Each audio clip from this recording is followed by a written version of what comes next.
ರಾಜ್ಯದ ಹಲವೆಡೆ ವರ್ಣನ ಆರ್ಭಟ ಶುರುವಾಗಿದ್ದು, ಇಂದು ಯಾವ ಜಿಲ್ಲೆಗಳಲ್ಲಿ ಮಳೆಯಾಗಲಿದೆ, ವಾತಾವರಣ ಇಲಾಖೆ ನೀಡಿರುವ ಎಚ್ಚರಿಕೆ ಏನು ಎಂಬ ಸಂಪೂರ್ಣ ಮಾಹಿತಿಯನ್ನು ಈ ವಿಡಿಯೋದಲ್ಲಿ ನೋಡೋಣ.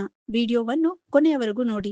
ಮೊದಲಿಗೆ ಕರಾವಳಿ ಮತ್ತು ಮಲೆನಾಡು ಭಾಗದ ಬಗ್ಗೆ ನೋಡುವುದಾದ್ರೆ, ಕಳೆದ 2 ದಿನಗಳಿಂದ ದಕ್ಷಿಣ ಕನ್ನಡ, ಉಡುಪಿ ಮತ್ತು ಉತ್ತರ ಕನ್ನಡ ಜಿಲ್ಲೆಗಳಲ್ಲಿ ಮೋಡ ಕವಿದ ವಾತಾವರಣ ಇದ್ದು, ಇಂದು ಸಾಧಾರಣದಿಂದ ಭಾರಿ ಮಳೆಯಾಗುವ ಸಾಧ್ಯತೆ ಇದೆ ಎಂದು ವಾತಾವರಣ ಇಲಾಖೆ ತಿಳಿಸಿದೆ. ಅತ್ತ ಮಲೆನಾಡಿನ ಶಿವಮೊಗ್ಗ, ಚಿಕ್ಕಮಗಳೂರು, ಹಾಸನ ಮತ್ತು ಕೊಡಗು ಜಿಲ್ಲೆಗಳಲ್ಲಿ ಬಿರುಗಾಳಿ ಸಹಿತ ಮಳೆಯಾಗುವ ಮುನ್ಸೂಚನೆ ಇದೆ. ಕೊಡಗಿನಲ್ಲಿ ಈಗಾಗಲೇ ಹಳದಿ ಎಚ್ಚರಿಕೆ ಯೆಲ್ಲೋ ಅಲರ್ಟ್ ನೀಡಲಾಗಿದ್ದು, ಗುಡುಗು ಮಿಂಚಿನ ಸಾಧ್ಯತೆ ಹೆಚ್ಚಿದೆ.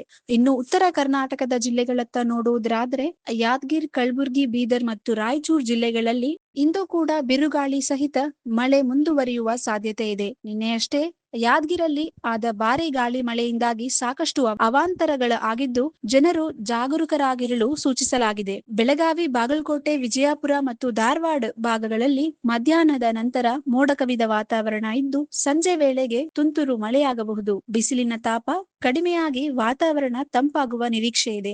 ಬೆಂಗಳೂರು ನಗರ ಹಾಗೂ ಗ್ರಾಮಾಂತರ ಜಿಲ್ಲೆಗಳಲ್ಲಿ ಇಂದು ಸಂಜೆ ಅಥವಾ ರಾತ್ರಿ ವೇಳೆಗೆ ಸಾಧಾರಣ ಮಳೆಯಾಗುವ ಸಾಧ್ಯತೆ ಇದೆ. ಮೈಸೂರು, ಮಂಡ್ಯ, ತುಮಕೂರು ಮತ್ತು ರಾಮನಗರ ಜಿಲ್ಲೆಗಳಲ್ಲಿ ಅಲ್ಲಲ್ಲಿ ಮಳೆಯಾಗುವ ಲಕ್ಷಣಗಳಿವೆ. ವಾಯುಭಾರ ಕುಸಿತದ ಹಿನ್ನೆಲೆಯಲ್ಲಿ ಈ ಭಾಗದ ವಾತಾವರಣದಲ್ಲಿ ಏರುಪೇರಾಗುವ ಸಾಧ್ಯತೆ ದಟ್ಟವಾಗಿದೆ. ಒಟ್ಟಾರೆಯಾಗಿ ಹೇಳುವುದಾದ್ರೆ, ಇಂದು ರಾಜ್ಯದ ಬಹುತೇಕ ಜಿಲ್ಲೆಗಳಲ್ಲಿ ಗುಡುಗು ಸಹಿತ ಮಳೆಯಾಗಲಿದ್ದು, ರೈತರು ಮತ್ತು ಸಾರ್ವಜನಿಕರು ಗುಡುಗು ಬರುವಾಗ ಮರದ ಕೆಳಗೆ ಅಥವಾ ತೆರೆದ ಪ್ರದೇಶದಲ್ಲಿ ಇರಬೇಡಿ ಎಂದು ಮನವಿ ಮಾಡಲಾಗಿದೆ.